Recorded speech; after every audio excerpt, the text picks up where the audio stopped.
Lagi kamu kan membaca Al-Quran katanya paham, sudah kata berapa kali?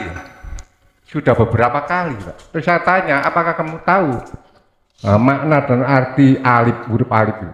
Nggak ngerti, Pak. Apa ya huruf alif itu? Tolong Pak dijawab itu. Huruf alif kalau dijabel itu bunyinya A, I, U. Aku, iki, urip. Apakah kamu sudah tahu sejatinya saya hidup ini? Kan saya versi Jawa gitu loh. Nggih. Ya mohon maaf, ini benar atau salah Gus saya jawab ini? Oh gitu. Saya sejak kecil versi Jawa loh Gus, saya mohon maaf yang besar-besarnya. Nggih. Sampun? Ampun. Nggih.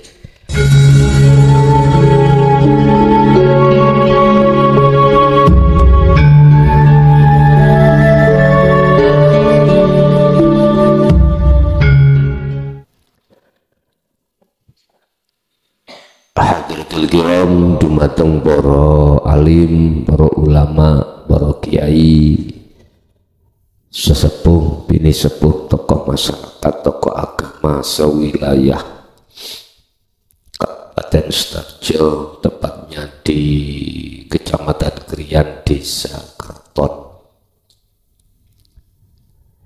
Jamaah yang hadir di majelis kulluhum ajma'in rahimakumullah.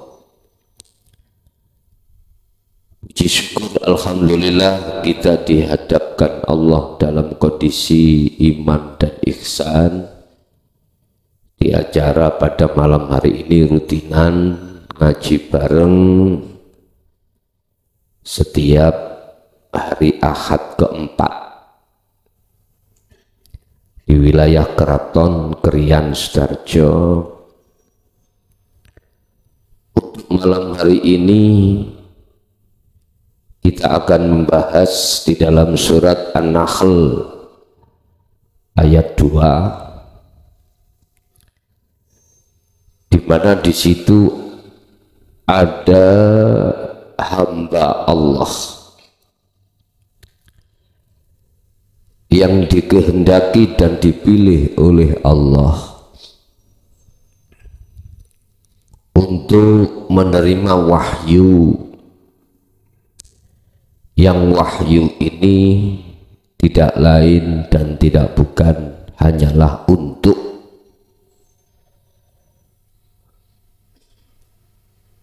membersihkan apa yang disebut sebagai hijabnya hati atau kotoran hati,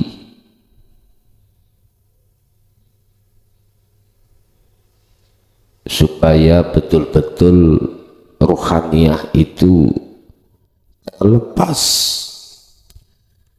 dari sifat-sifat yang dicela Allah, seperti halnya takabur, riya, hasud,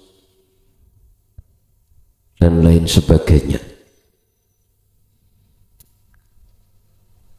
Ketika saat Allah memberikan wahyu itu pada hamba yang dikehendaki, sekali lagi saya katakan, tidak ada kaitannya dengan nasab, tidak ada kaitannya dengan dzurriyyah, tidak. Makanya sekali lagi jangan pernah gegeran lagi tentang nasab dan dzurriyyah, jangan. Jangan berbangga-bangga diri, hatimu akhirnya takabur karena nasab atau dzurriyyah. Jangan. Sudahi semua itu. Allah akan mengangkat hambanya dan memberikan wahyu terhadap hambanya itu, hamba yang dikehendaki. Tidak akan berbicara latar belakangnya itu, nasabnya harus dari garis ini, garis itu, dzurriyyah ini, dzurriyyah itu, ndak. Siapapun yang Allah kehendaki. Bapak Ibu, kita manusia proses asal muasal sama dalam kondisi kesucian. Makanya dikatakan ar-ruh itu suci, nggak ada istilah ruh itu kotor, nggak ada. Olehnya kotor itu muncul bahasa nafsi, nafsu jiwa ini.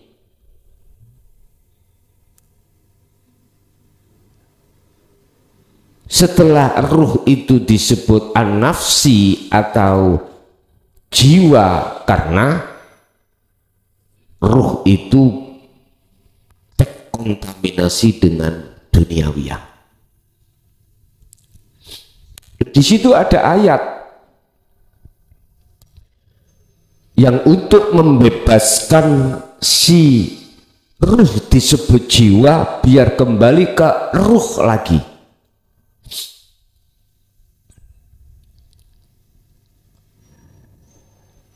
Qad bayyana rusdu minal ghoi.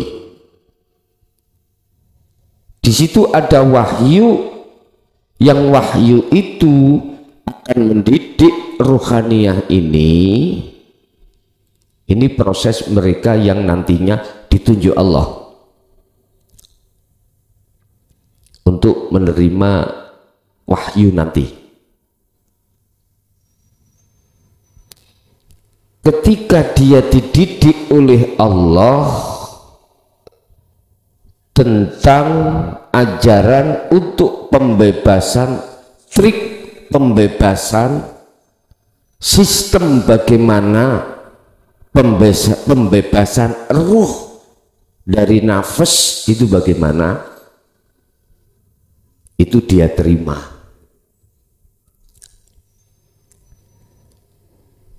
Lalu selanjutnya ada upaya di situ proses lagi si ruh itu yang disebut jiwa, nafsu,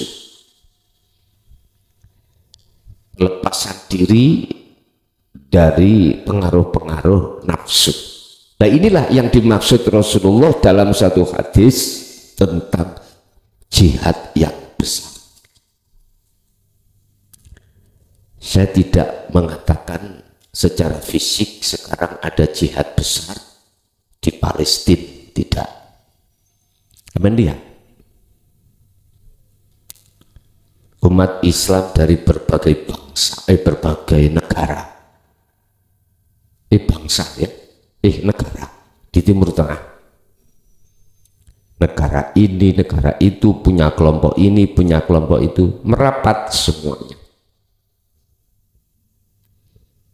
Bukan itu yang dimaksud jihad besar kata Rasulullah, bukan itu, sekalipun secara syar'i itu.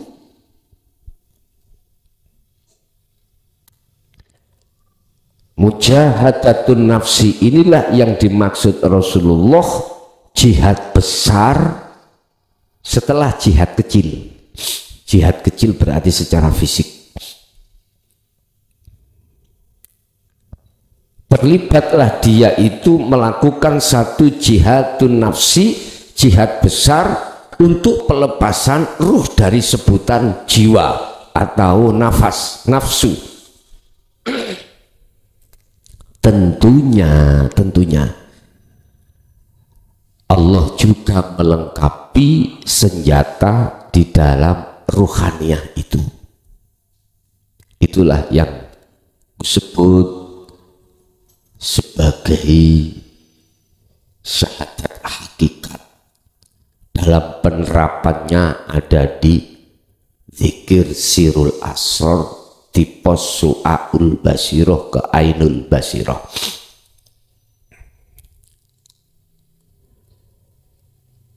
Di situ pasti Allah membekali satu persenjataan yang bisa mengalahkan terhadap nafsu.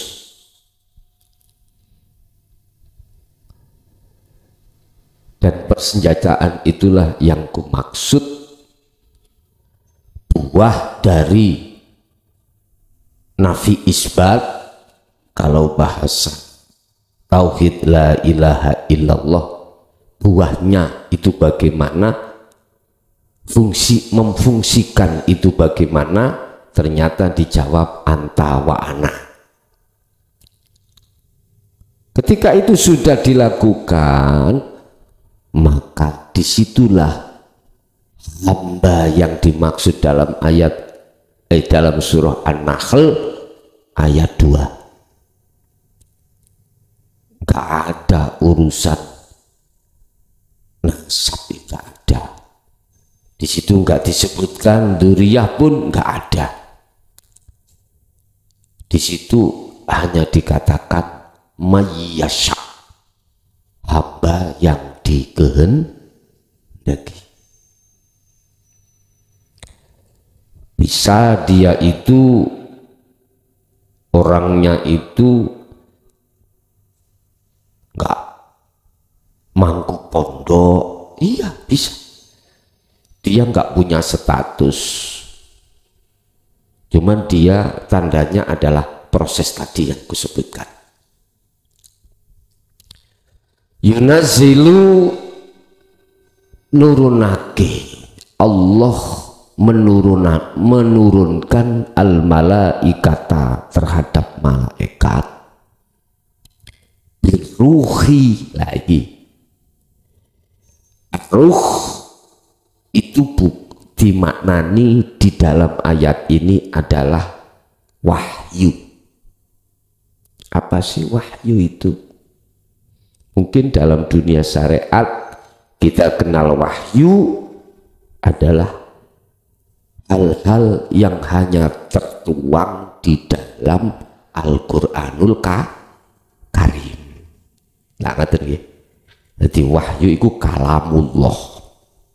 Secara syariat kita telah dikenalkan itulah firman-firman di dalam Al-Quran itu disebut wahyu secara syariat.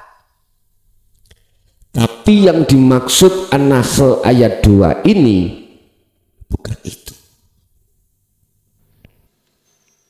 Apa? Biruhi, dengan membawa wahyu, berarti wahyu itu identik dengan fitrah. Artinya wahyu itu tidak ada manusia, makhluk apapun yang bisa menyentuh apalagi merubah. Gak ada. Yang namanya wahyu itu kesuciannya itu mutlak, bisa dipertanggungjawabkan, alias tidak akan pernah bisa ada yang merubah. Itu wahyu. Wahyu bukan sawah payu loh ya, wahyu. Min amrihi, malaikat tadi turun, ya bisa ini namanya PT Anyaran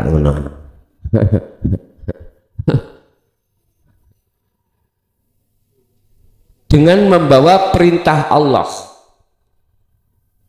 diperintahkan terhadap malaikat. Malaikat turun ke siapa? Alaman terhadap orang yasha'u, yang dikehendaki Allah.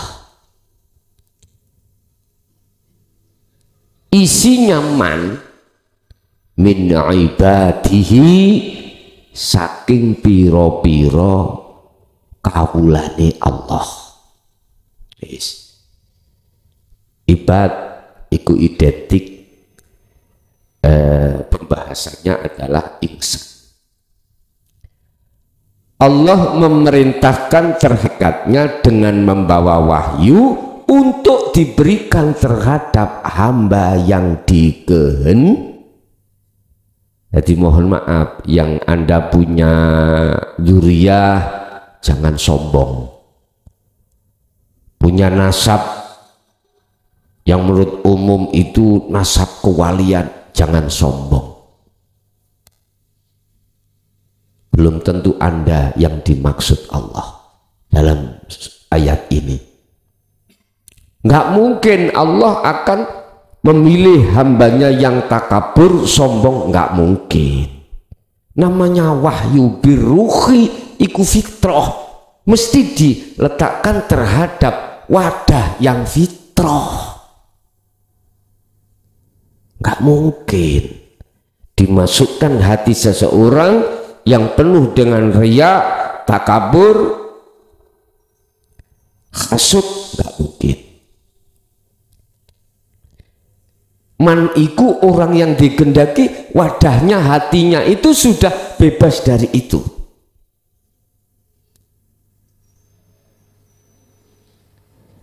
Bapak Ibu,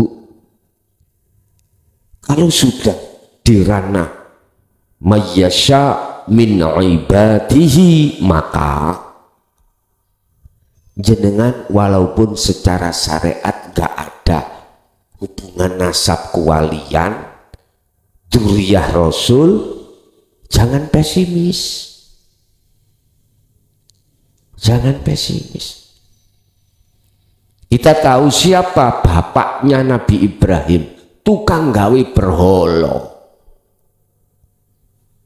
Beliau itu pemahat berhala. Bapak Nabi Ibrahim, nopo kok Nabi Ibrahim yang dipilih oleh Allah, dijadikan sebagai millata Ibrahim Hanif, yang hatinya condong pada Allah. Sekalipun sebelum beliau sampai pada Allah, terlebih dulu dia mengalami proses-proses di zona yang iman ini tidak benar. Sama, kita semuanya begitu. Kita semuanya itu pendosa, Pak. Baik pendosa secara jasmani, lebih-lebih rohani. Ini pendosa kita itu. Kalau pendosanya jasmani mah, mohon maaf, kalau dibandingkan pendosanya rohani, lebih besar rohani, Pak.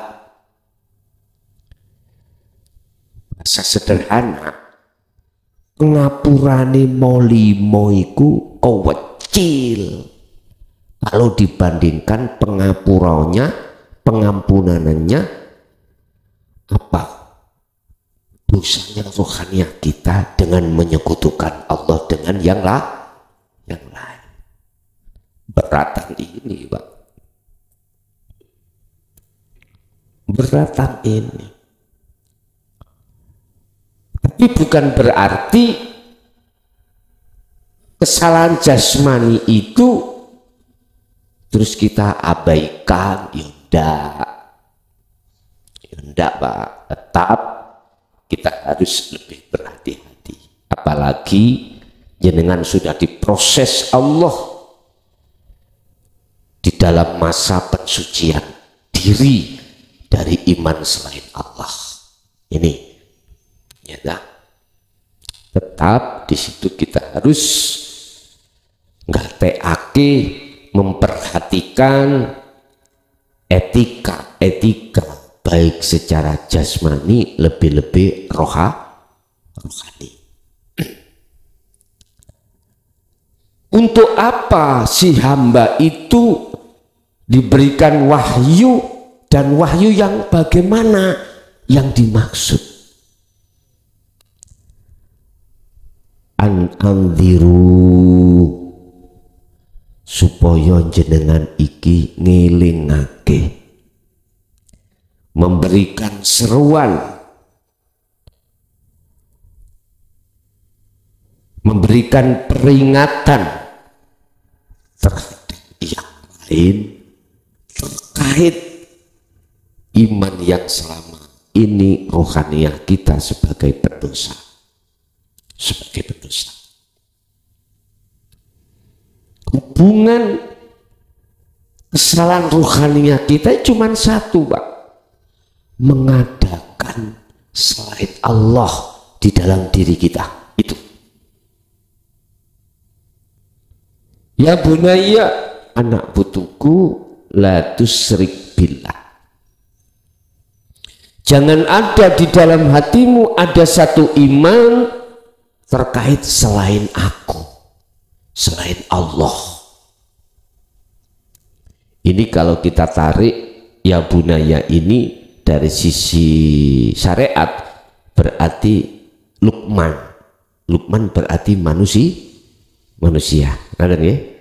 Surat Luqman, surat yang ke-31 ayat 13. Ya bunaya, he anak putuku. Lah, kalau kita tarik dari sisi hakikat, sing berwahyu siapa, Pak? Allah toh. Tapi lantas jangan dikatakan Allah punya anak putu. Sudah jelas lam yalid walam yulat. Ini loh. Ternyata ketika kita mengadakan selain Allah di dalam diri kita, itu sama halnya kita menuduh Allah beranak pinak. Maksudnya apa? Contoh saya, aku mengadakan selain Allah dalam hal yang berkuasa, menguasai sehingga bisa untuk memberikan manfaat atau mudarat atau memberikan petunjuk, membimbing panjenengan. Hatiku ada keakuanku seperti itu, sama halnya saya itu menuduh bahwasanya Allah beranak dan berputu-putu. Gak terasa tak? Gak terasa.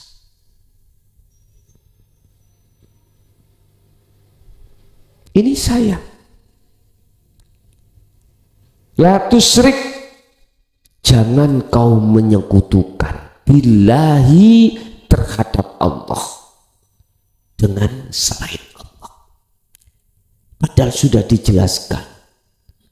Di samping Allahu khalaqakum wa ma ta'malun. Al-Qasas 56 kalau nggak salah. Memang benar aku yang menciptakan kau. Wa ma ta'malun, apa yang muncul dalam dirimu itu dari aku. Mengapa kau aku? Loh gile. Letaknya saya telah rohani aku dosa, berbuat dosa pada Allah.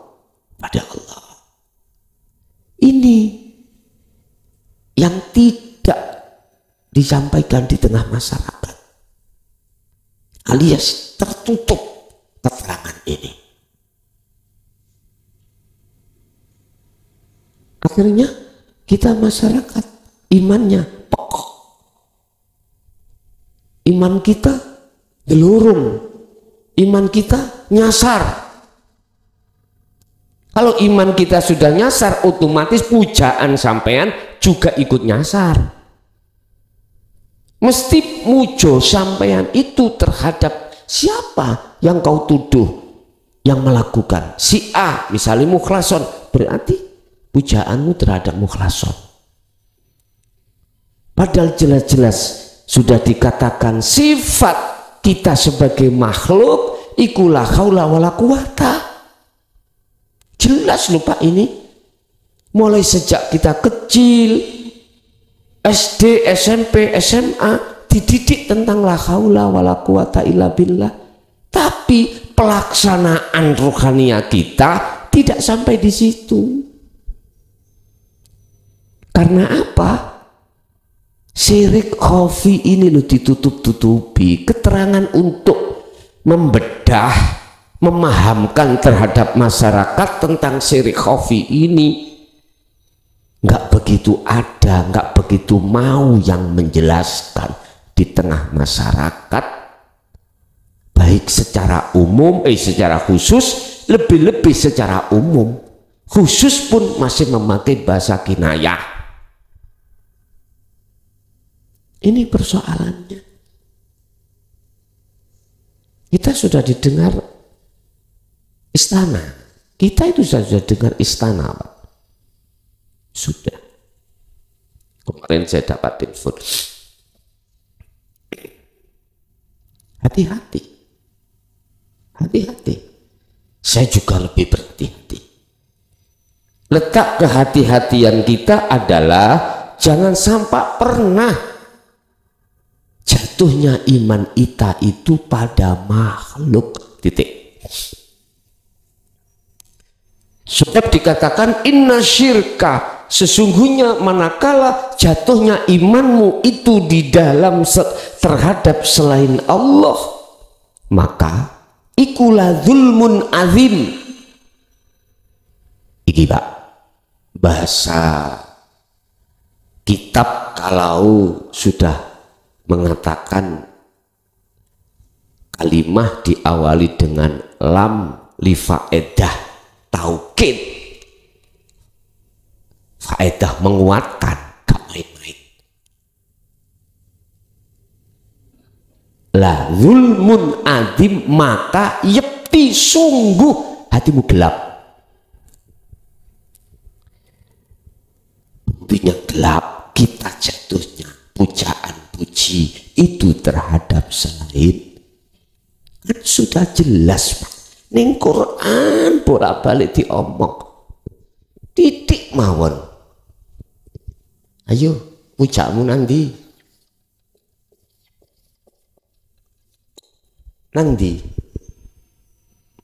kebanyakan keluar dari Allah, utawi puja puji iku lillahi mung dateng Gusti. Mocone kecilik sama gerang kabeh iso, tapi apa praktek gak iso. Inilah kita termasuk orang-orang golongan yang menyekutukan Allah. Hati-hati, hati-hati. Sehingga mengapa Allah itu memilih hamba yang dikehendaki untuk membawa ajaran ini. Yang satu untuk andiru, memberikan peringatan kepada yang lain. Tanggung jawab kita minimal anak istri. Tanggung jawab kita. Orang dekat-dekat kita secara syar'i kita wajib menyampaikan, memberikan peringatan terhadap orang dekat kita. Mana yang harus diperingatkan tentang wahyu, apakah yang harus diberikan peringatan terhadap orang dekat kita?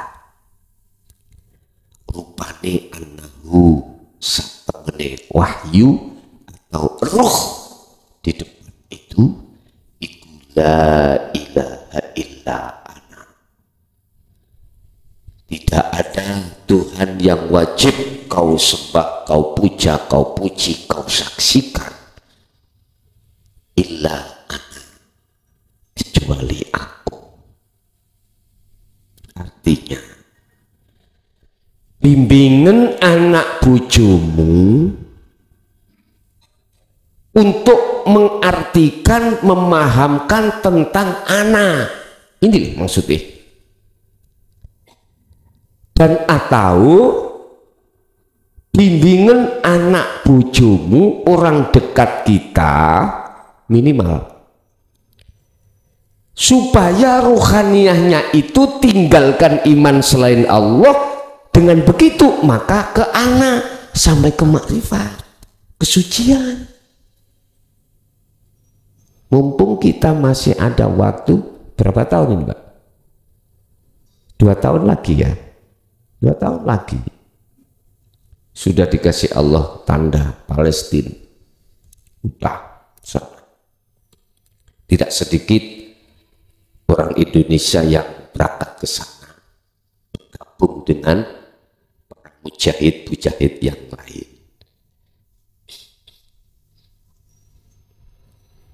ya sudah. Kita nggak bisa secara fisik ke sana, hakikatnya kita sudah mentaruhkan jihad besar, yaitu melawan hawa nafsu. Syariati ya kita hanya bisa berdoa dan lain sebagainya. Besok kirim apa namanya angkung, ya kirim ngerti angkung kenapa? Ya iwak panggangan begitu Pak. Nggak bisa kirim angkung ke sana, ya dungai lah ngoten nggih.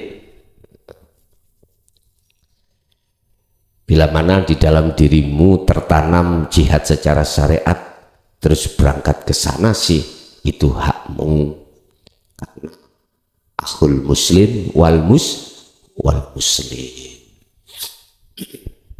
Tapi kita sudah dapat pedoman jihad yang besar adalah melawan hawa nafsu.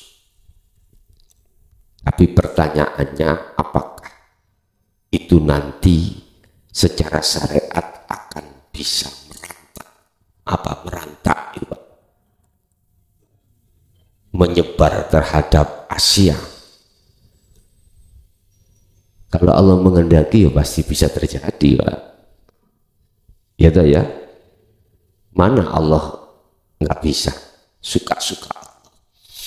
Secara syariat bila mana itu terjadi ya sudah, apapun itu bentuknya, kita itu hanya antri mati, antri mati.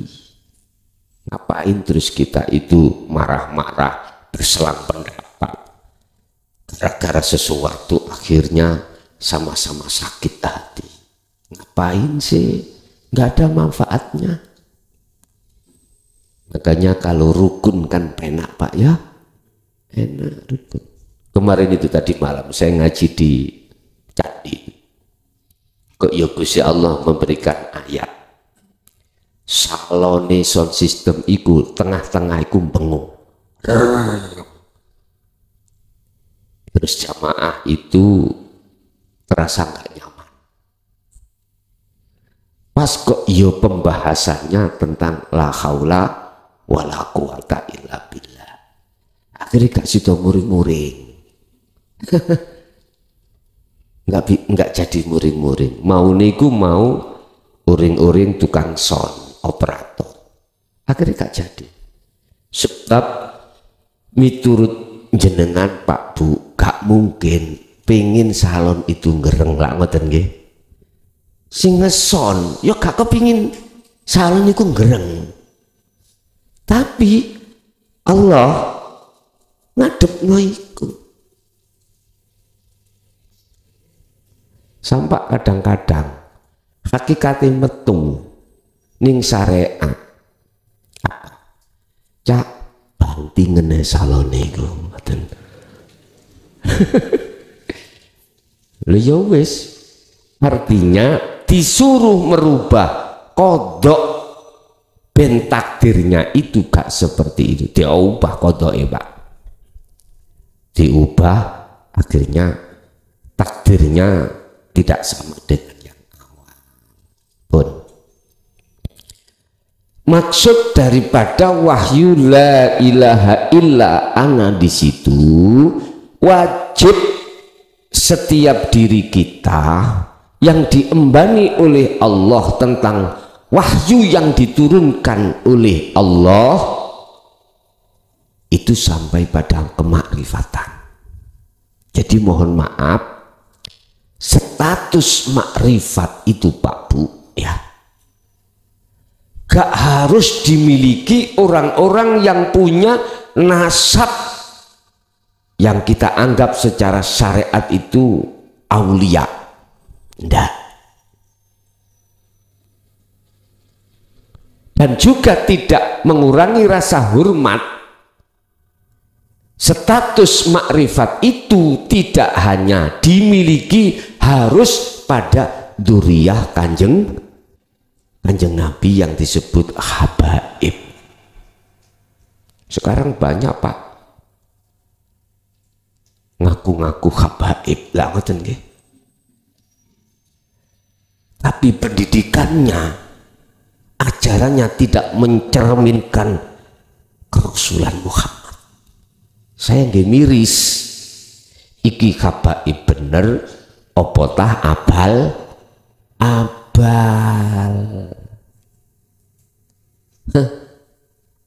blat-blatan apa piye. Justru habaib asli iku gak mungkin Pak ngaku-ngaku habaib, gak mungkin hatinya ngaku-ngaku aku dzurriyyah Rasul. Boten Pak. Malah ketika saat tercium bau oleh orang lain tentang status dirinya ngalih Pak. Ibarat sudah konangan rek ngalih. Apa? Isinan apa ngene? Ketahuan. Justru dia tinggalkan pergaulan itu. Biasanya gitu. Nyun sewu, aku yakin sing petok-petok iku sing ngendok. Paham maksudnya? Istilah ayam berpetok-petok iku ya iku sing ngendok. Ketinggal, sudah kelihatan. Makanya saya beranikan katakan, andai kata memang iya Anda dzurriyyah Rasul, jangan takabur. Loh, takabur itu ada yang lembut loh Pak. Lembut. Contoh, kita di tengah-tengah hutan sendiri. Di hati ini ada rasa bahwanya diri ini adalah dzurriyyahnya. Itu takabur sudah. Itu sudah takabur. Apalagi di depan orang lain. Iki bahasa takabur. Takabur itu apa? Sombong toh? Luwih apik daripada yang lain. Kita merasa diri kita itu dzurriyyah, itu sudah takabur secara hakikat.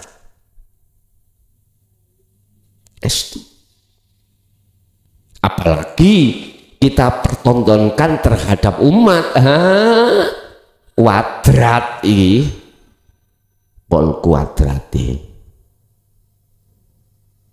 Apa resikonya kalau kita itu ada muncul takabur? Aba wastakbar wa kana minal kafirin. Berarti kita anak buahnya setan. Tangan kanannya setan. Pasti bila mana ada ajaran yang masuk yang sifatnya untuk mengeluarkan takabur, riya, sum'ah, hasud, dia tentang dia lawan dia. Berbagai hujah, dalil dia bawa. Nggak mungkin. Mau bicara empat mata nggak mungkin. Harus di depan umat. Ya itu mau. Niatnya untuk menjatuhkan hati lewat hujah yang dibawa. Iblis kan gitu. Wa yasudduna an sabilillah wa yabghunaha iwaja. Padahal ulaika fi dhalalim ba'id. Bapak Ibu, berarti orang yang hatinya ada wahyu la ilaha illa ana itu hanya hamba yang dikehendaki, alias tidak ada urusan dengan dzurriyyah atau nasab. Nggak ada. Sedikit tandanya sedikit lah. Kalau dalam hatimu sudah ada la ilaha illa ana, yang muncul dalam dirimu apapun ya tanpa kecuali tahu yang muncul dari orang lain atau makhluk lain. Hatimu ada sinyal, frekuensi yang mengatakan itu Allah. Ilabil, nah itu hamba yang dimaksud ala mayyasha min ibadihi, itu sederhana. Enggak mudah loh Pak mencari orang yang hatinya duduk di wilayah itu imannya, enggak mudah. Enggak semua orang.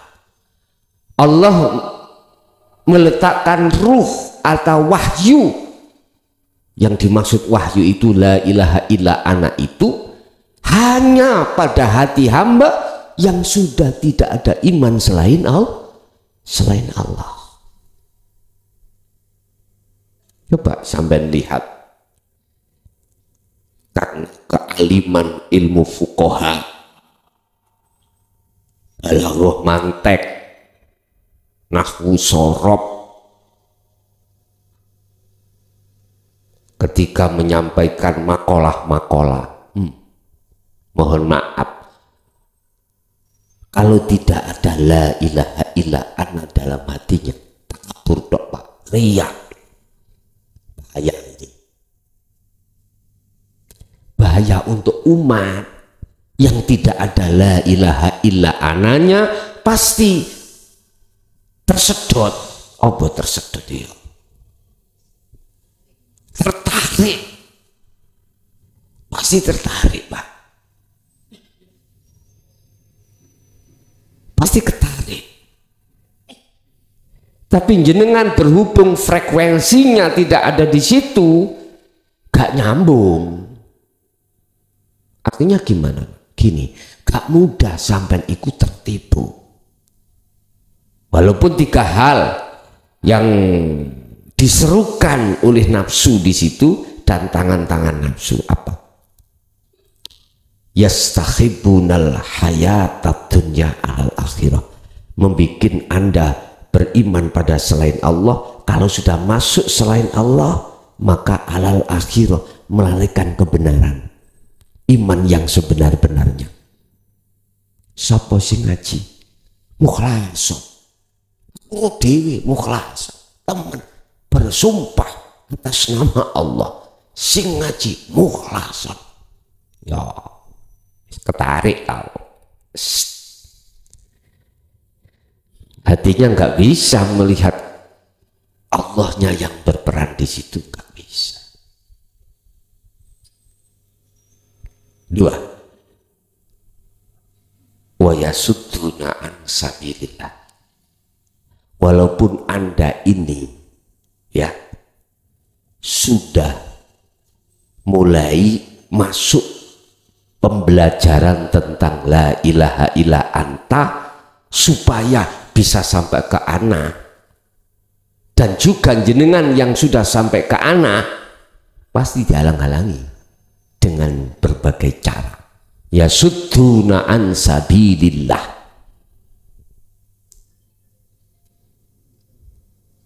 Tinggal keimananmu tadi terus kau jalankan apa enggak. Kalau yang sudah sampai pada ana musyahadah, nggak ragu. Yang belum, si ono ana ini loh, si ada di anta inilah, dalam taraf pembelajaran inilah sering goyang Pak, goyang.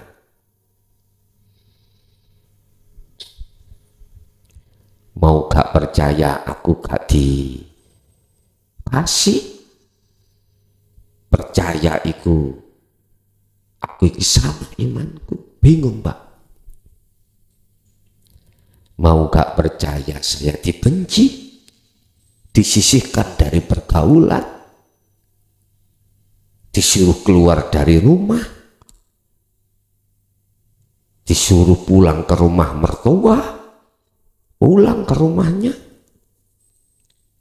anak sudah ada, mikir Pak, mikir.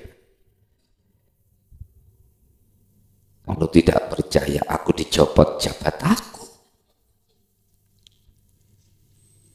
Satu sisi tanggung aku masih banyak. Dilema, Pak. Umpama percaya, imanku jatuh. Bagaimana kita mensikapi? Kalau gak mengikuti aku, keluar dari rumah. Ini rumahku. Kamu kesini cuman bondo. Nah, wong Jawa kok, Pak. Modal dengkul, modal dengkul.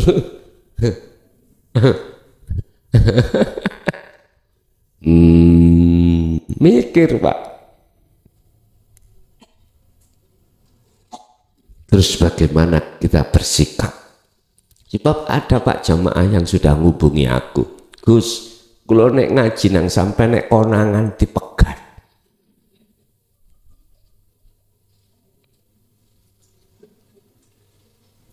Iki istri, ada suami juga begitu, Pak. Jadi gak istri tok. Apa akhirnya saya memberikan solusi? Solusinya gini, selama suami istrimu di depanmu, jangan ada pembahasan tentang tauhid. Jangan. Mereka nggak mau dibahaskan itu, nggak mau. Kemarin kami bahas. Wa idza dzukirallahu wahdahu isma'azzat qulubul ladzina la yu'minuna bil akhirah. Surat apa, Pak, itu? Surat Az-Zumar ayat 45. Tatkala dibahaskan tentang Allahu wahdah, tentang la ilaha illa anta wa ana, hakikat makrifat, dia kesal,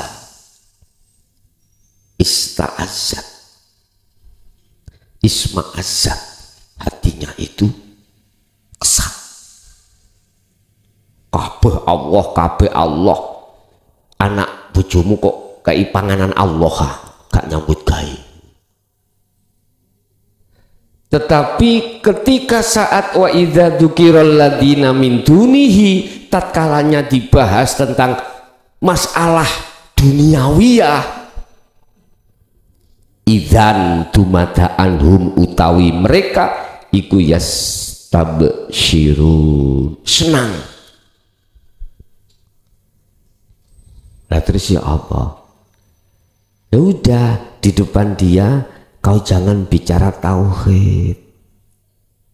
Nanti aja kalau istri atau suamimu keluar rumah, suami budal kerja, wis setel YouTube. Jangan waktu suami atau istri di rumah kau pertontonkan di depannya. Lah, masalah kau itu dalam posisi serba salah. Gak nganut iku, katanya modal dengkul, disuruh keluar dari rumah lah, ngoten deh. Terus ngikuti tentang iman sampean kededel, rusak. Ini tadi. Jadi sembunyi. Fattakun, ketika saat jenengan kali kulo ini sudah mendapatkan wahyu la ilaha illa ana fattaku. An-Nahl ayat 2 tadi. Kita diperintahkan untuk terus tetap istiqomah di dalam anak. Harus di dalam anak. Fatakun bahasanya adalah takwa yang meliputi ilmu, amal, istiqomah. Kita tetap istiqomah anak di dalam diri Anda. Artinya apa yang muncul di dalam diri Anda dan di luar diri Anda, jangan pernah ada selain ana. Jangan pernah ada selain aku Allah. Paham Pak nggih? Sampai kapan? Hatal yakina, sampai mati. Bahasa jasad di dunia ini sampai kita mati. Hatal yakin itu surat Al-Hijr ayat 99. Ya Rasul, sampai kapan saya kholwat? Sampai kapan saya dzikir di ana? Sampai kapan saya itu duduk di tajalli? Hatal yakin, sampai mati. Ini bahasa umum dikatakan sampai mati. Terus lalu mengapa kok saya memberikan deadline 40 hari berkholwat? Itu semata-mata untuk melatih membiasakan diri kita untuk berzikir, untuk berkholwat,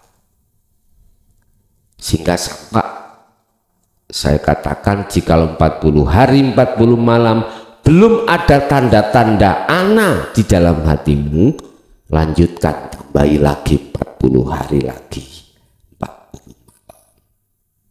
Kok sih belum, tambahi lagi sampai berjumlah 120 hari. Pas hari Allah mengatakan wa nafakhtu, dan kutiupkan rohku. Wong Jawa, wong meteng tingkepan. Tingkepan ini berarti berapa sasi Pak? 6 sasi ya itu. 6 sasi biasa. Bapak Ibu hadirin Allah, itu khusus hamba yang digendaki, tandanya ada di situ. Kalau sudah dapatkan itu, anak, apa kewajiban kita selanjutnya? Andiru. Tadi Allah katakan dalam surah apa namanya? An-Nahl, andiru, supaya jenengan iku juga nyampe ake terhadap anak istri. Bahasa orang dekat ini bisa anak istri, bisa teman, CS, bisa saudara. Tinggal nanti Allah bagaimana. Cuman jenengan harus punya etika. Orang yang sudah sampai ke anak pasti punya etika. Apa etikanya? Innaka, sesungguhnya kau Muhammad, ikulah tahdi. Iki kalau sudah sampai ke anak mesti sampai iki seperti ini nanti. Ikulah tahdi, ora bisa aweh petunjuk kau Muhammad. Man, terhadap orang ahbab yang kau cintai. Muhammad, sekalipun orang dekat kau, anak istrimu, kau nggak bisa untuk memberikan petunjuk. Mengapa ayat ini harus dikatakan? Supaya kita ketika menyampaikan dalam hati gak ngaku-ngaku, muncul itu dari kita. Paham nggih? Walakinnallaha, dan tetapi sesungguhnya datangnya dari yang bisa memberikan petunjuk, yahdi mayyasha. Walakinnallaha, akan tetapi sebenarnya yang memberikan, yang bisa memberikan petunjuk itu adalah Allah. Walakinnallaha mayyasha. Tetapi yang memberikan petunjuk terhadap hamba yang dikehendaki hanyalah Allah. artinya kalau jenengan sudah diana ketika jenengan iki memberikan seruan atau pendidikan taklim tentang masalah dinul hak, mesti jenengan gak pernah ning ati itu kune iku balik ke hamba, karena secara otomatis frekuensi sampean iku bukan ana makhluk tapi ana Allah. Iku kalau sudah mendapatkan wahyu ana itu pasti seperti itu.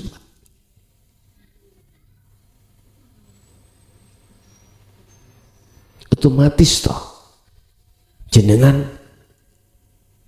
ketika muncul apa yang dari jenengan itu, jenengan dikatakan karena Allah bukan karena dirimu. Ini Quran. Muhammad, bukan kau yang memberikan petunjuk, sekalipun orang dekat kau, apalagi orang jauh seperti kita, itu kan orang jauhnya, ya kan? Sesungguhnya yang bisa memberikan petunjuk itu adalah aku, kata Allah. Aku, kata Allah gitu. Jadi ayat ini dijelaskan harus di tengah umat supaya kita itu gak kejebak di dalam takabur. Di sini. Yang kedua, kita biar tidak terjebak di dalam pujaan-pujian ikut terhadap makhluk, iman terhadap makhluk, supaya tidak seperti itu. Terus mengapa itu tidak disampaikan di tengah masyarakat syariat dulu, Gus? Pengen tahu? Oke. Sebenarnya Pak, wahyu ini harus disampaikan terhadap orang yang belum mengerti. Ini cara tujuannya ada di situ.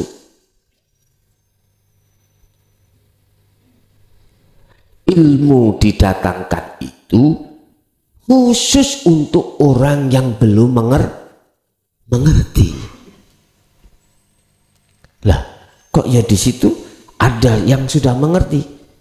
Lah, itu sebagai mukobalah atau tambahan penguatan iman aja. Makanya target saya itu membahas itu hanya pada orang syariat saja, Pak. Sebetulnya di situ. Yang belum mengerti hakikat. Apa buktinya? Dasarnya mana? Oke. Bil huda wa dinil haq liyudhirahu ala dini kulli. Iki. Liyudhirahu ala dini kulli. Ayat ini ada yang mengartikan datangnya petunjuk dan agama yang bertauhid itu untuk mengalahkan agama yang lain. Ada yang memaknai seperti itu. Kalau saya memaknai begini sederhana dan tidak menyudutkan orang lain. Datangnya dinut tauhid itu untuk memberitahukan iman yang sebenar-benarnya iman terhadap orang yang imannya belum ihsan, supaya tadi ihsan. Sangat halus. Walau karihal musyrikun, walaupun olehnya menyampaikan itu semua mencaci membenci. Berarti yang membenci kan orang-orang yang tidak satu faham toh Pak Yu. Inilah sebagai dasar saya harus saya sampaikan terhadap orang-orang coro nembak itu mestinya ada di sasarannya, ada di orang syariat saja yang belum mengenal hakikat, bukan terhadap jenengan. Pada jenengan itu ya wis maklumai, nggih leres, benar. Mestinya harus disampaikan khususnya terhadap mereka yang belum hileras, masih berontak. Walau karihal kafirun, walaupun Muhammad itu kau sampaikan di tengah-tengah umum,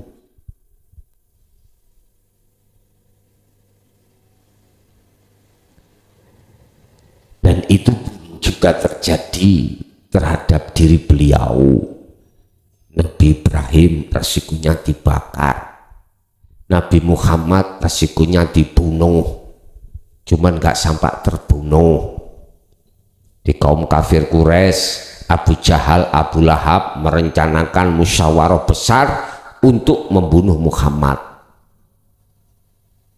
Apa yang terjadi? Itulah asbabun nuzulnya mengapa Rasulullah diperintahkan hijrah dari Mekah ke Madinah. Akhirnya itulah asbabun nuzulnya mengapa Rasulullah itu disareake dikubur di Madinah.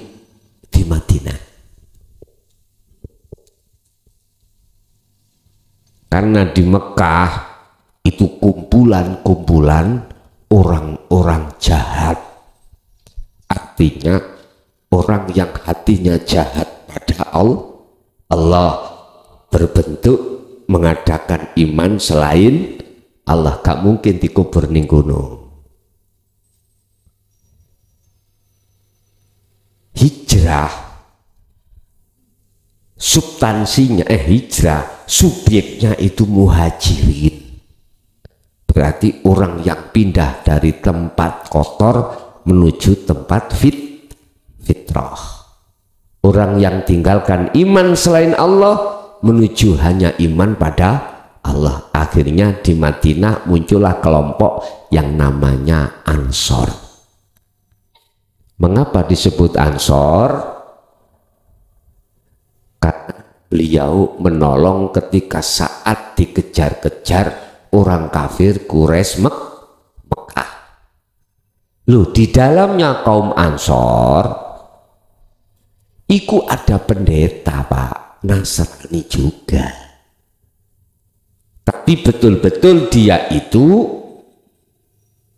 menjalankan wahyu Allah asli kenasraniannya.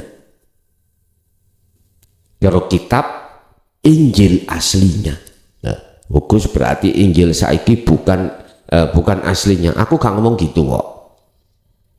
Saya bicara di antara orang Madinah itu yang menolong Rasulullah disebut sebagai kaum Ansor, itu ada orang Nasrani, gitu loh. Yang orang Nasrani itu pedoman kitabnya iku Injil, yang Injil iku wahyu Allah.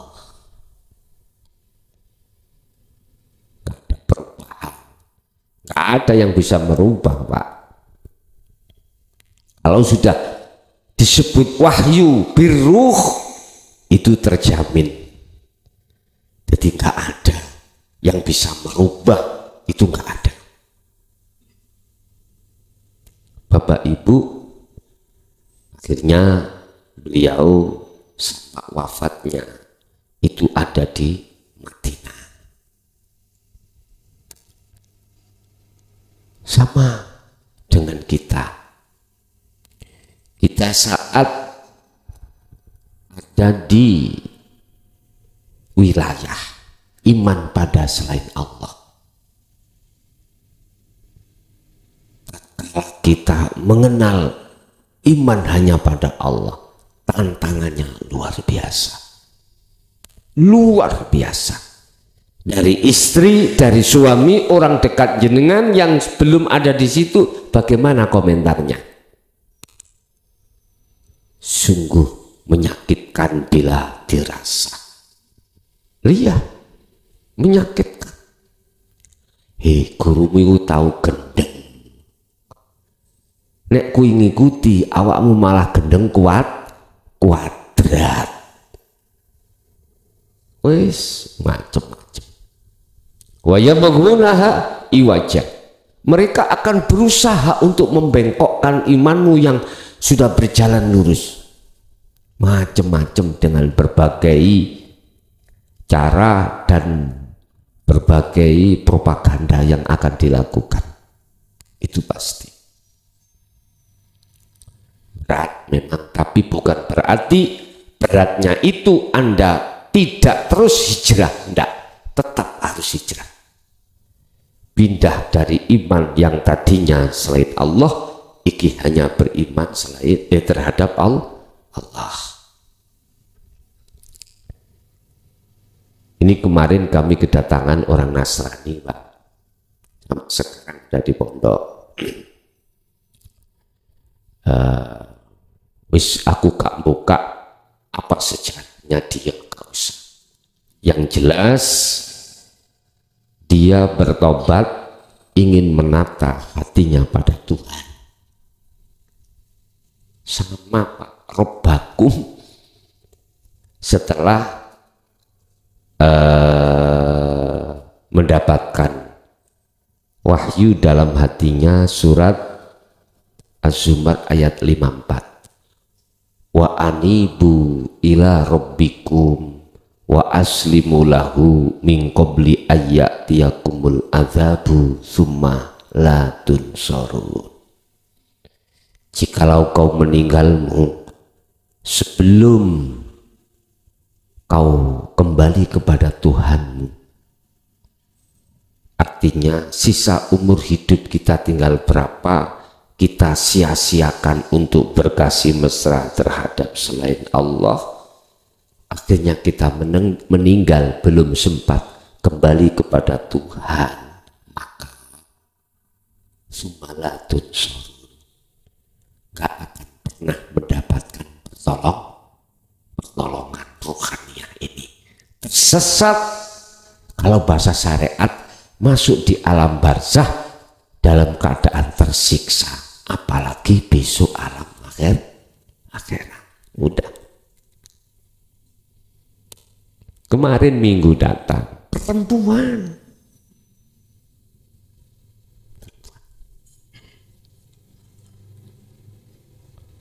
Berarti Allah memberikan ketukan hati wahyu tentang la ilaha illa ana. Gak melihat suku, etnis, agama, apalagi nasab, ras, apa syarat tidak melihat status lohir.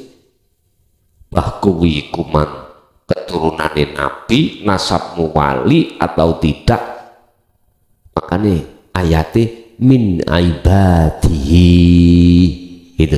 Siapakah man itu yang digendaki? Siapa yang digendaki? Orang yang digendaki min ibadihi, dari beberapa hambanya. Beberapa berarti banyak, Pak. Sing dipilih iku mesti lebih sedikit daripada yang tidak dipilih. Makanya jangan heran nek saya ngaji babakan tauhid, sing ngaji sak dumil, sing ngaji minoritas. Tapi coba umpama sampai delebet bener yang mengaji sing kondang nasional dalam rangka maulid, apalagi ngaji niku tenan lucu banget, wis berbagai pelosok teko, otomatis karena yang disuguhkan itu sama dengan apa yang kau suka. Sukamu iwak sate yo, didui sate yo seneng bos. Lah sukamu iku sate didui peloran, didui suket rumput, ya gak kemangan. Sama ada itu laksana. Coba sampean angan-angan sendiri dalam hatimu yang sudah kemasukan hakikat makrifat. Ketika jenengan menghadapi kondisi hidangan itu tidak ada hakikatnya ya apa? Gremeng toh? Ayo aja ngomong enggak ngono tak jotosi ngono. Mesti gremeng. Ngaji kan isi. Ati lo ya. Ati. Enggak apa iku awal mula prosesing ngoten. Nanti jenengan sudah eksis di dalam ana, sudah menancap di dalam dadamu anak itu, maka ketika jenengan dengarkan itu mau sebatas kulit langsung ngerti karepe. Oh iki lho karepe iku ngene. Tek tek tek tek. Jadi frekuensinya itu sambung terhadap maksudnya yang sebenarnya, cuman gak diomong. Ning ngerti dong. Contoh bahasa kiasan Pak, syariat itu bahasa kiasan semuanya, nggak jauh berbeda dengan bahasa kiasan tentang alam. Mengapa ya landingan utawi laba-laba itu kok sibuk bikin rumah, nanti kalau kurang rapet direwapeti lah gitu nggih. Semakin lama semakin lebar. Kok gak sibuk cari laler makanan nyamuk ya, kok sibuk membenahi rumah. Ternyata jawabannya langsung sampai dong. Oh sapa wonge sing gelem bangun rumah ruhaniyah, apa sing dibutuhno iku datang sendiri. Artinya datang sendiri yang mendatangkan Allah. Laler teko sing negakno ya Allah, nyamuk teko, apalagi tambah besar. Wa may yattaqillaha yaj'al lahu makhrajan wa yarzuqhum min haitsu la yahtasib. Datangnya itu tanpa disangka-sangka. Dia membangun rumah ruhaniyah lewat mana? Itu takwa tadi loh. Apakah itu harus mau menang di meja di kursi terus gak obah-obah engkau sego teko dewi banget? Oh ya gak ngono maksudnya. Wayai kerja ya kerja, apapun aktivitas kita secara jasmani ya seperti biasanya, tapi mudah itu nanti. Jenengan bekerja ya gak keberatan, terasa hati enak, damai, lan sak piturute dan seterusnya. Iki Quran kok ya Pak. Ojo sing dimaksud iku anugerah, iku urusan sing dibutuhno panganan dohir.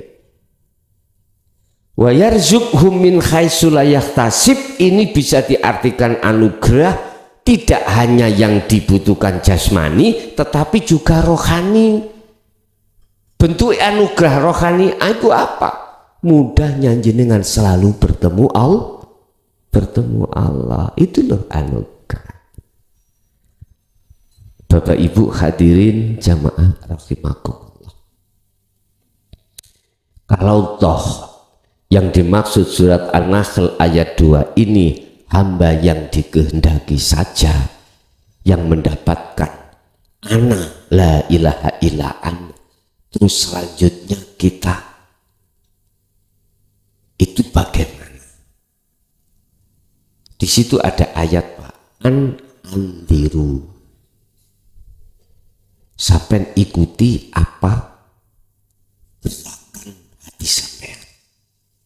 Apakah ada dorongan untuk menyampaikan terhadap orang lain atau tidak? Kalau ada dorongan dari Allah, ya jangan sampai tidak tahu lakukan. Kalau tidak ada dorongan dari Allah untuk menyampaikan, jangan kau paksakan untuk menyampaikan. Barometernya ada di situ. Berarti Anda harus selalu melihat sinyal dalam hati jenengan. Sebab mohon maaf, terkadang perkara apa yang sampaikan itu bersumber dari dorongan dari Allah dan resikonya luar biasa, itu akhirnya tidak Sebab Allah sudah mengerti dan tahu semua yang akan terjadi. Berarti jangan pernah khawatir. Tapi bukan berarti selalu itu sampaikan walaupun tidak ada dorongan dari Allah, ini kok kita paksakan, pasti di situ akan terjadi sesuatu yang tidak kondusif, akan menjadikan permasalahan rohaniah jenengan. Laksana nek gelas iki ketutup, gak mungkin Allah perintah untuk mengelucurkan air ke dalam gelas. Gak mungkin. Gak mungkin. Kalau gelas itu tutupnya sudah kebuka, maka disitulah Allah mesti ada perintah untuk memasukkan air di dalam gelas. Artinya tidak sia-sia. Bapak Ibu hadirin jamaah rahimakumullah, itulah apa yang telah disampaikan dan dijelaskan dan diberikan Allah terhadap kita terkait surat An-Nahl ayat 2. Siapa hamba yang dikehendaki untuk menerima tentang wahyu la ilaha illa ana, dialah prosesnya seseorang yang hatinya ketika diajarkan tentang la ilaha illa anta atau hukum hakikat atau ajaran tauhid, hati ini sudah terima. Yang kedua, kita hati ini akan terus rindu untuk melakukan kholwat atau zikir supaya kita bisa bertemu Allah. Sebab kerinduan dalam hati jenengan yang sangat membara untuk bertemu Allah tidak bisa dicegah. Dan itulah nanti kita akan sampai pada la ilaha illa ana. Setelah itu tentang ayat an-andiru, untuk memperingatkan terhadap yang lain tentang wahyu ini, lihat sinyal di dalam hati kita masing-masing. Oke, itu Bapak Ibu apa yang bisa kita terima pada malam hari ini. Kita masuk pada sesi tanya jawab, barangkali ada. Monggo kami persilakan. Assalamualaikum warahmatullahi wabarakatuh. Mau tanya Gus, apa bedanya tauhid rububiyah dengan ilmu tauhid uluhiyah? Sudah gitu aja Gus. Assalamualaikum warahmatullahi wabarakatuh. Waalaikumsalam warahmatullahi wabarakatuh. Rububiyah dengan uluhiyah. Sekarang kita preteli. Apa sih tauhid itu? Tauhid adalah sesuatu untuk mengesahkan Allah. Rububiyah berarti kita sudah sampai pada ketuhanan di wilayah musyahadah. Uluhiyah, ya inilah proses, proses kita ketika akmal jasmani ini dikatakan nanti tauhid kita uluhiyah menuju rububiyah. Mohon maaf, kita masih ada proses, kadang kita itu imannya kadang Allah, kadang selain, karena husnul akmal nata iju husnil ahwal. Kita masih di dalam proses, Pak. Kita misalkan masih ada di dalam proses la ilaha illa anta menuju ana. Siapapun kita mesti jatuh bangun. Karena ada kaitannya dengan af'al. Ini tidak terlepaskan kita dari istiqomah yang harus kita lakukan. Harus. Makanya mengapa istiqomah diletakkan ketiga, ilmu, amal, istiqomah, untuk mengikat ilmu dengan amal ini terus menerus supaya betul-betul sampai pada rububiyah. Memang jalannya dari situ, Pak. Memang jalannya dari situ. Tapi kadang-kadang ya, satu manusia itu ngalami kebingungan di situ. Kebingungan. Nah, letak kebingungan ini apa? Saking besarnya dorongan-dorongan nafsu dalam diri kita. Tapi ketika Allah menghadapi satu kebingungan itu, justru akan menambah iman terhadap hati jenengan. Wa idza dzukirallah, ketika Allah itu disebut, hatimu akan bergetar. Tetapi ketika saat dibacakan ayat-ayat itu malah bertambah. Zatathum imana. Imanmu akan bertambah. Bapak Ibu, lah, terus posisi kita sekarang ada di mana? Anda sendiri yang tahu. Anda sendiri yang tahu. Yang jelas, tidak akan pernah kita itu terlepas dari sebuah proses menurut sistem.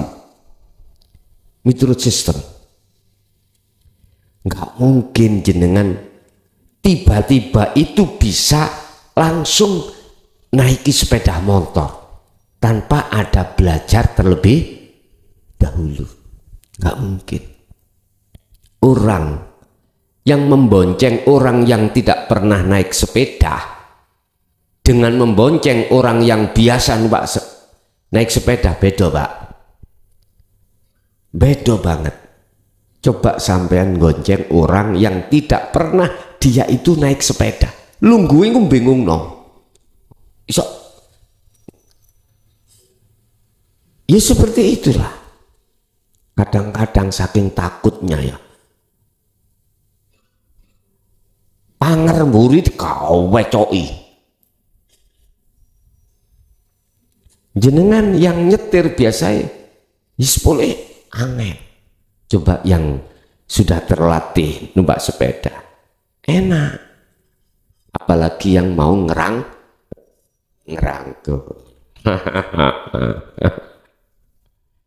Lu bojone dhewe kok ya gak apa-apa. Ngoten lho Pak nggih.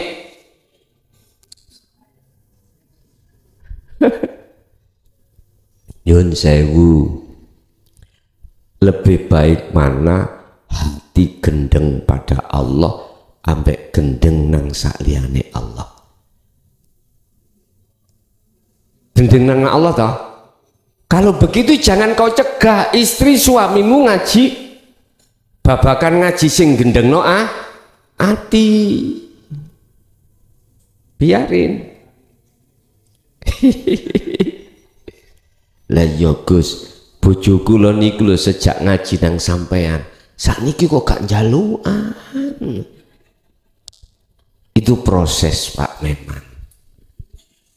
Estu, mpun curiga jenengan, mpun curiga,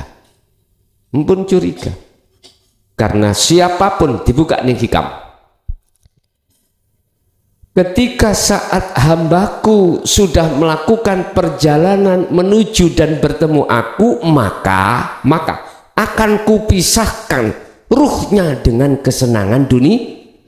Ruhnya dipisahkan oleh Allah. Apa supaya jenengan rindune ikut terus menyang Gusti Allah. Nek urusan jasad iku melok dipisahkan, iku wis urusane Allah dhewe. Sing jelas pasti ruhani jenengan ikut dipisahkan Allah dari syahwat dunia.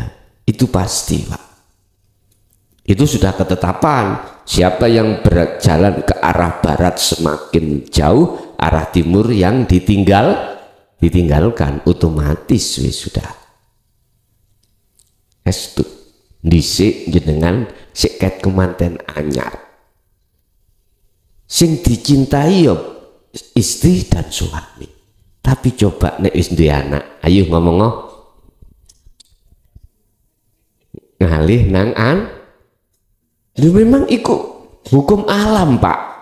Hukum alam. Dulu kita manggilnya masuk keluar rumah yang sekarang sudah punya anak 2. Anak yang pertama itu laki-laki lemu Pak ya. Biasa orang Jawa kan kalau manggil itu kan manggil bapaknya iku karang anak. Berhubung anak lemu, bojone diceluk ndut ngunung karang anak ya. Lho ngene ku gak popo Ewan. Awale dulu manggilnya yang, sekarang ndut. Dan atau mohon maaf lah Pak, dulu lewang sing manten anyar kan biasa toh Pak ya, durung kalong. Boso sudah punya anak 3-4 lemu, manggilnya bukan yang ndut. Kan bisa jadi terjadi seperti itu, tapi gak mangkel. Cuman pertanyaan aku, opo nyeluk Musa iki kok ganti ndut? Paling tidak bapak ya arek-arek langen nggih. Atau yang ayah, sekarang ganti ma. Dulu yang, sekarang ma. Apa naluri hatimu mesti berkurang, pindah nang anak. Kalau sudah anak nanti mutu, sampe tinggalilah pindah ke putu, kecuali jenengan ikin duwe anak maneh. Ngeten. Kula nggih mboten percaya Pak, katanya disebut putu iku putusan. Karena kami belum punya putu. Sekarang saya sudah putu 2. Itu memang seperti itu. Kayaknya seperti itu. Berhubung aku juga punya anak kecil, imbang wis. Yo anak yo putu, apalagi nanti juga punya anak kecil lagi. Kan belum di atas 12 Pak. Kan masih 7. Iya, masih 7.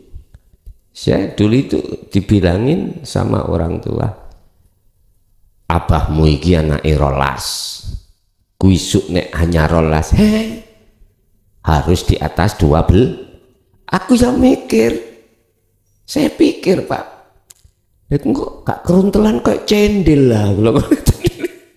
Tapi ternyata ketika tahun demi tahun saya lalui, ternyata indah sekali perjalanan itu. Nggih, kula nggih mboten nemen-nemen dikeki yo tak trimo, ora dikeki yo gak apa-apa.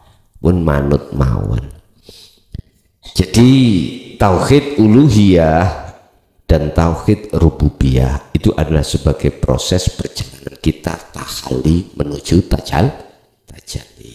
Fisik menuju ruhani. Ada lagi? Assalamualaikum warahmatullahi wabarakatuh. Waalaikumsalam warahmatullahi wabarakatuh. Terlebih dulu Gus, saya mohon maaf barangkali ada pertanyaan saya atau jawaban saya ini salah. Okay. Pertama, teman saya pernah ke rumah saya minta obat. Nah saya heran, obat apa ini? Mungkin saya tidak jualan obat. Okay. Ternyata piyambaknya mengakui bahwa dia itu sejak kecil dia itu khusyuk, sembahyangnya khusyuk, ngajinya juga khusyuk juga. Terus saya jawab, nah apa kamu sholat itu enggak pakai hakikat itu? Terus piyambaknya enggak ngerti, nah, hakikat itu apa Pak? Tolong dijelaskan. Oh iya, enggak apa-apa saya jelaskan. Nanti kamu tulis ya, iya. Terus saya sampaikan, sholat hakikat atau hakikatnya sholat itu. Pertama, berdirinya hidup saya.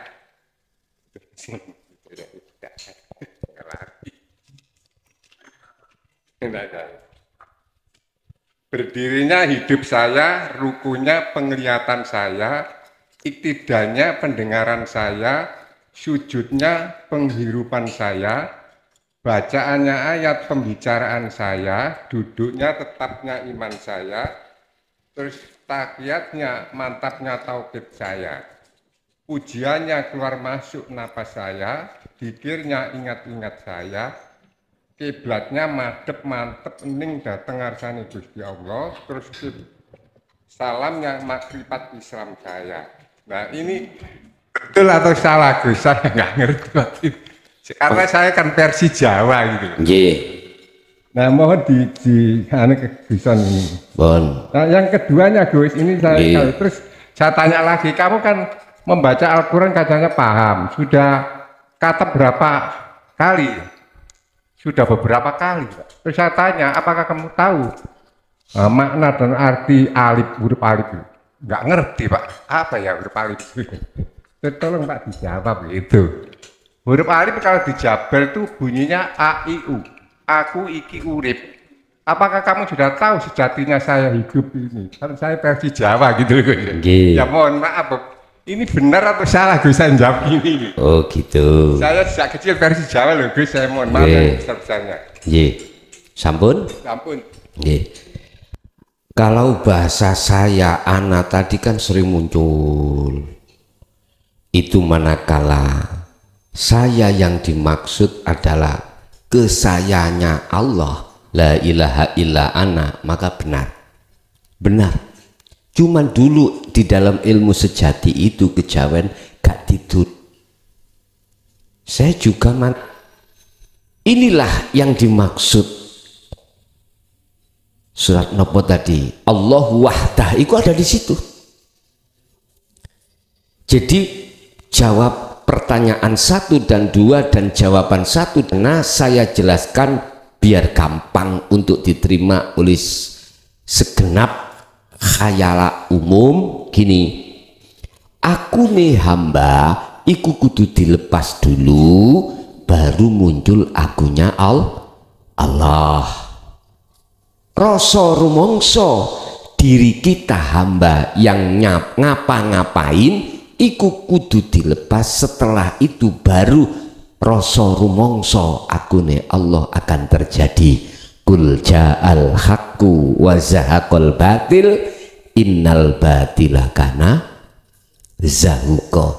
Jikalau kebenaran itu datang, maka saat itu juga kebatilan itu akan sirna. Jikalau cahaya lampu ini sudah menyala, saat itu juga akan hilanglah kegelapan. Leres Pak Bun, leres. Tapi jawab leres ngeten iki di mata orang syariat nggih wedai. Dulu gak wani, sekarang bebas.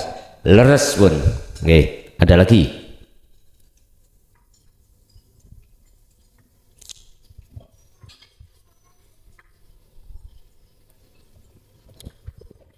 Ibu cukup? Oh ada. Assalamualaikum warahmatullahi wabarakatuh. Waalaikumsalam warahmatullahi wabarakatuh. Ndek tanglet Gus. Napa ruh niku saged kotor? Nek menawi saged kotor, pripun carane berseni ruh niku? Ngoten nggih. Wassalamualaikum warahmatullahi wabarakatuh. Waalaikumsalam warahmatullahi wabarakatuh. Apakah ruh itu saged kotor? Kalau bisa, bagaimana cara mensucikan? Mikir untuk orang perempuan satu, tolong. Jawaban saya, sebelum kami menjawab bisa, itu ada sejarah terlebih dulu yang harus kami sampaikan. Dan sejarah ini berlaku pada siapapun manusia.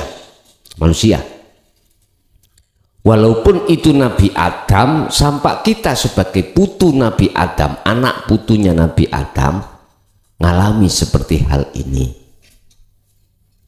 Dikatakan roh iku suci, Pak. Itu di masa zona ketika di surga Nabi Adam. Iki asal muasalnya fitrah.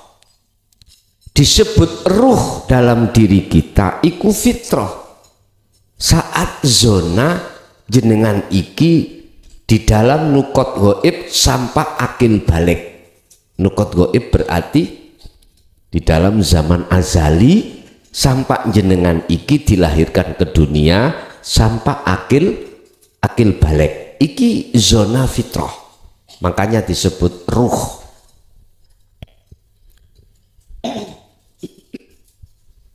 Lah setelah kita masuk di zona akil balik ini, nafsu itu masuk di dalam ruhaniyah, di wadah negaranya ruhaniyah.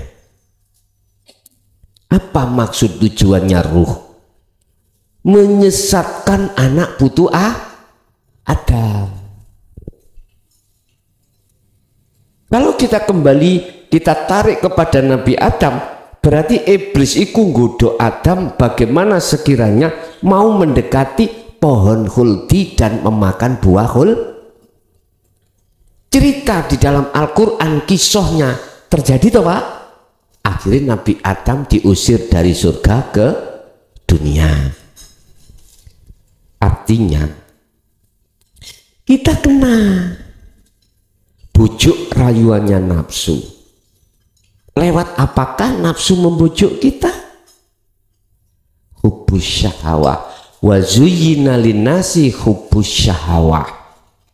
Dihadapkanlah kita sesuatu yang menggiurkan, yang disebut hub, kesukaan, kecintaan, asyahawah, kesenangan yang bersifatkan duniawi. Di dalam duniawiyah disebutkan di situ minan nisa wal banin wal qanatiril muqantara, garwa anak dunya brono. Ketika ruhaniyah kita bercinta, mengimani, mensukai yang disebut hubbus syahawah, berarti ruh kita disebut ruh yang kotor, sehingga terkenalah kita itu menjadi budaknya hawa nafsu, sehingga ngomong oh iku nafsu mau. Nah itu deh,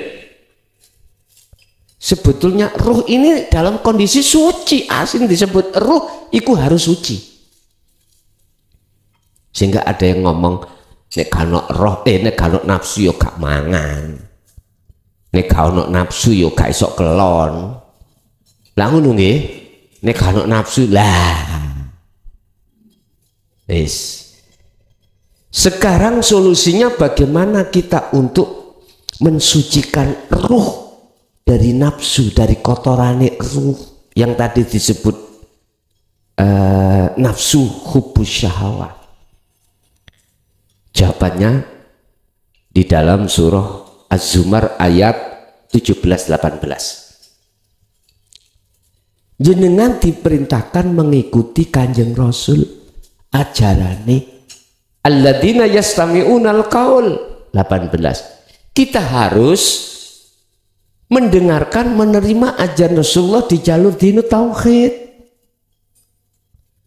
dan mengamalkan berbentuk khalwat zikir dengan istiqomah terus menerus.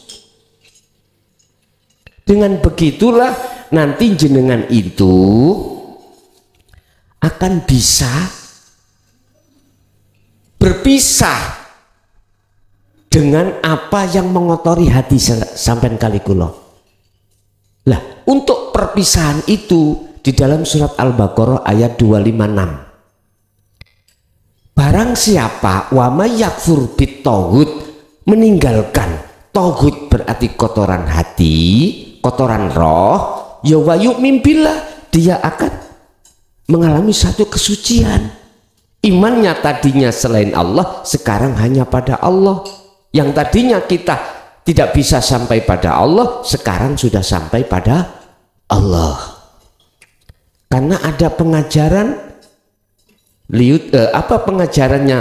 Qad tabayyana rusdu minal ghoi. Betul-betul ajaran yang membebaskan kau dari belenggunya hawa nafsu. Berarti jenengan kemana-mana sampai iki, di mana-mana sampai harus mengamalkan zikir. Zikir yang kumaksud sadar diri bahwasanya apa yang timbul dan muncul dari diri Anda atau di luar diri Anda, imanmu tetap illa billah. Sebab makhluk kabeh kuwi mau tidak ada daya upaya untuk memunculkan timbulnya sesuatu. Enggak bisa. Kekuatan enggak ada. Lah, bisanya muncul apapun yang terjadi di situ karena illa billah. Hanya itu caranya, Pak, ya. Jenengan setiap kondisi apapun, di tempat manapun, hati sampean harus selalu berzikir iku ingat iku sadar bahwasanya semuanya yang berperan hanyalah Allah. Pun iku carane untuk membersihkan hati secara tuntas, lekas, cepat, begitu. Ada lagi ibunya.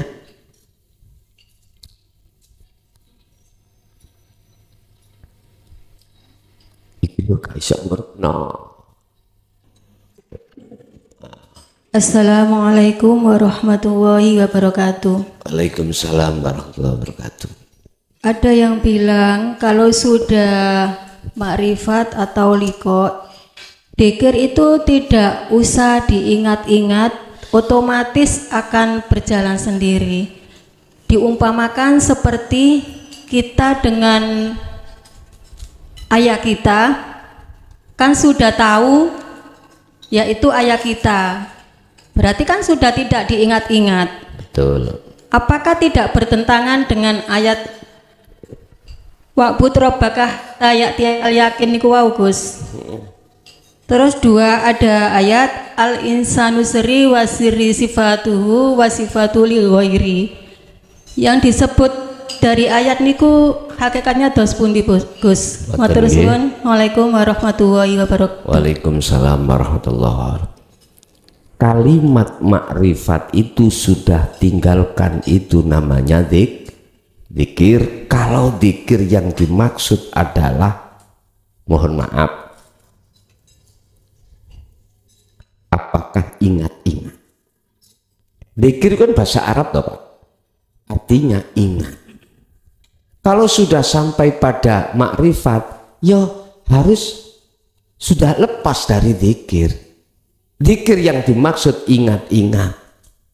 Tapi yang dimaksud zikir bila mana adalah kesadaran diri, buah dari kesadaran diri, semuanya itu Allah, ya harus melekat terus.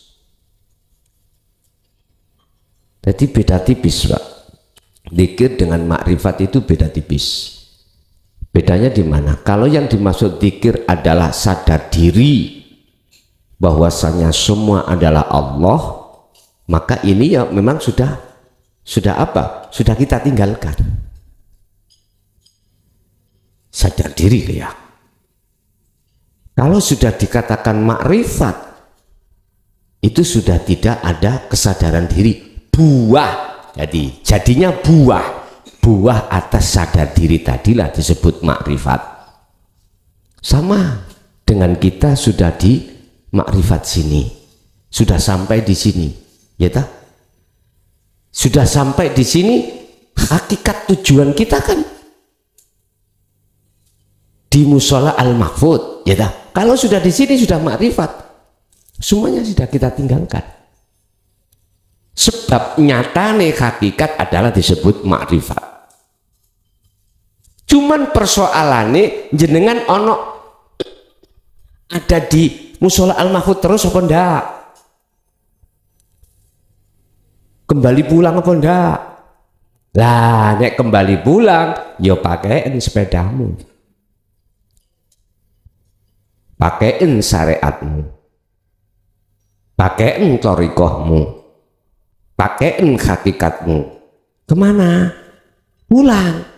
Berarti hakikatnya tujuannya pulang.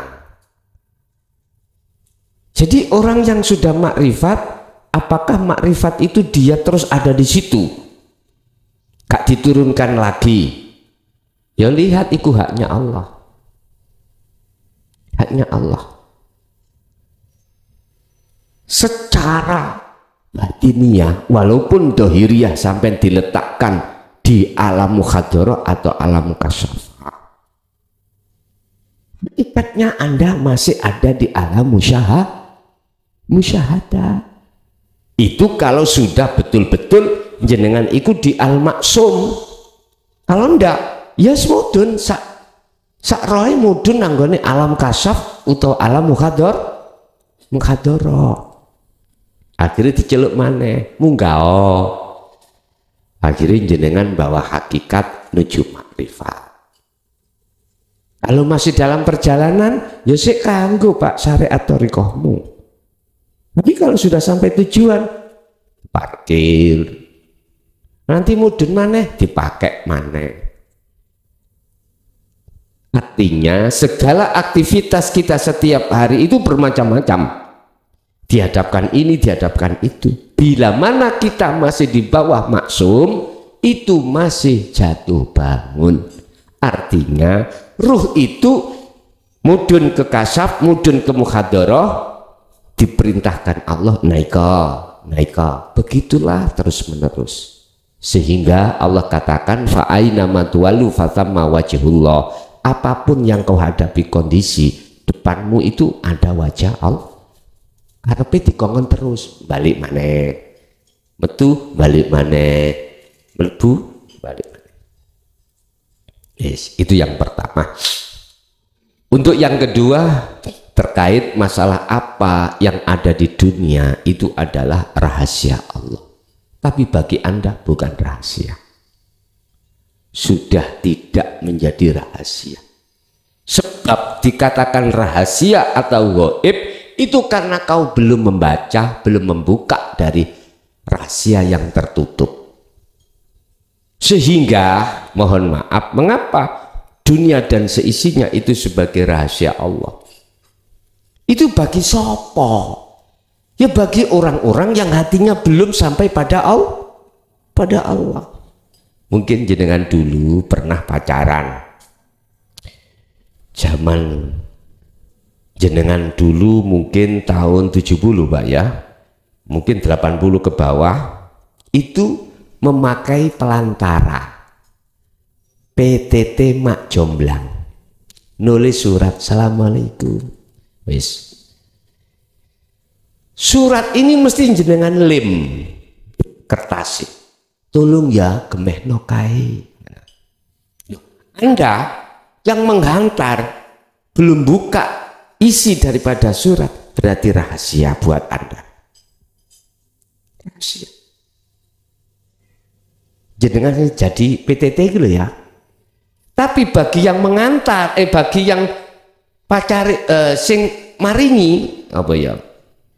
Yang mengirim itu kan tulisannya sendiri,